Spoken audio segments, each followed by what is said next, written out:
सभी को एक साथ जय हिंद, जय भारत, वंदे मातरम। मैं कहना चाहता हूं कि बार बार अपने यूट्यूब चैनल पे कॉल के माध्यम से, कमेंट के माध्यम से ये रिपोर्ट बच्चे से मिल रहा था कि बिहार होमगार्ड का जो भर्ती हुआ है उसमें कम से कम 22 जिलों का अभी तक तो डॉक्यूमेंट वेरिफिकेशन से ले करके और उनका जो है योगदान भी दे चुका है, ड्यूटी भी कर रहे हैं, लेकिन ट्रेनिंग उसका चालू है। कुछ जिलों का ऐसा बच्चा है जिनका यानी कि मेगा सूची जारी किया गया है, 1.5 गुना मेगा सूची है वो जारी किया गया है। उसमें बहुत सारे बच्चे के ये कंप्लेंट आते हैं कि सर मेरा नाम में गड़बड़ी है, डेट ऑफ बर्थ में गड़बड़ है, डॉक्यूमेंट क्या लगेंगे। तो आज हम उसी पे बात करेंगे। तो आप अभी देख रहे हैं सबसे ऊपर में जो हेडलाइन दिया हुआ है डॉक्यूमेंट वेरिफिकेशन। क्या है? Document verification. सबसे पहला बात क्या, जब आपका फाइनल रूप से मेरिट लिस्ट में नाम आ जाएगा, जब आप डॉक्यूमेंट वेरिफिकेशन कराएंगे तो आपको वहां क्या लेके जाना है उसके बारे में बात करेंगे। सबसे पहला बात क्या, A to Z जानकारी हम देंगे आपको, वीडियो में लास्ट तक बने रहिए। सबसे पहला जानकारी क्या है, होम गार्ड फिजिकल वाला एडमिट कार्ड, यानी कि जो फिजिकल आप देने गए थे ग्राउंड में वो एडमिट कार्ड जो साइट से दिया गया था, होमगार्ड की साइट से, पर्सनल वेबसाइट से, वो लेके जाना है। सेकेंड में क्या है, 10th का मार्कशीट और मूल प्रमाण पत्र। क्या है? 10th का मार्कशीट है और मूल प्रमाण। मार्कशीट क्या होता है, जो आपका रोल नंबर जो लिखा हुआ क्या है, कौन सा डिवीजन है, नहीं है। मूल प्रमाण पत्र ये होता है कि आपका बोर्ड की तरफ से 2 साल बाद वो बन के आता है। सेम क्राइटेरिया वही है, 12th का मार्कशीट और मूल प्रमाण पत्र। ये तीसरा में ये लिखा हुआ है, चौथा में, कि ग्रेजुएट लेवल का मार्कशीट और प्रोविजनल।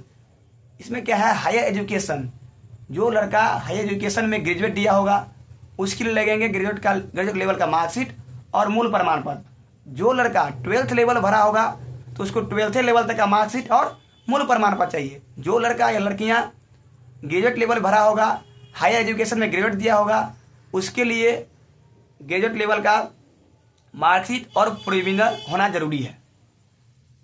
उसके बाद बात करेंगे जो भी कैटेगरी यानी कि SC ST में जो है उनको सिर्फ और सिर्फ निवास प्रमाण पत्र लगेंगे, और इधर जो BC में आ गया, EBC में आते हैं, उनके लिए जो है जाति प्रमाण पत्र, निवास प्रमाण पत्र। और जाति आरक्षण के लिए जो सर्टिफिकेट लगते हैं वो आप लोग खुद फॉर्म भरते समय लगाए होंगे। जो भी लड़का या लड़कियां EBC में आते हैं, BC में आते हैं, उनके लिए NCL प्रमाण पत्र लगेंगे। जो भी EWS प्रमाण पत्र लगाए हैं, लड़की हो लड़का हो, NCL हो गया BC के लिए, EBC के लिए, और EWS है जो भी, ये भी EWS कैटेगरी ये होता है, ये भी जनरल से यहाँ आते हैं। यानी कि ये बिहार सरकार और भारत सरकार दोनों तरफ से इनका मान्यता मिल गया है कि जनरल में जो विशेष रूप से आर्थिक इकोनॉमी जिसका कमजोर है वही EWS सर्टिफिकेट बना के इस क्राइटेरिया में आते हैं। इसके आगे और जानकारी देंगे, कुछ और पॉइंट लिखना पड़ेगा। अगर इसको लेकर किसी बच्चा को इसमें डाउट है तो आप इनका स्क्रीनशॉट ले सकते हैं। तो आप सभी को जो भी हम पीछे बताए हैं वो आपका लेवल था, वो आपकी कैटेगरिया वाइज फॉर्म भरा गया था। आप किस कैटेगरी में आते हैं, कैसे आते हैं, किस लेवल पे आप फॉर्म भरे हैं। जो भी बच्चा 10th 12th लेवल पे हैं तो उनका मार्कशीट, मूल प्रमाण पत्र 10th और 12th लेवल के ही लगेंगे।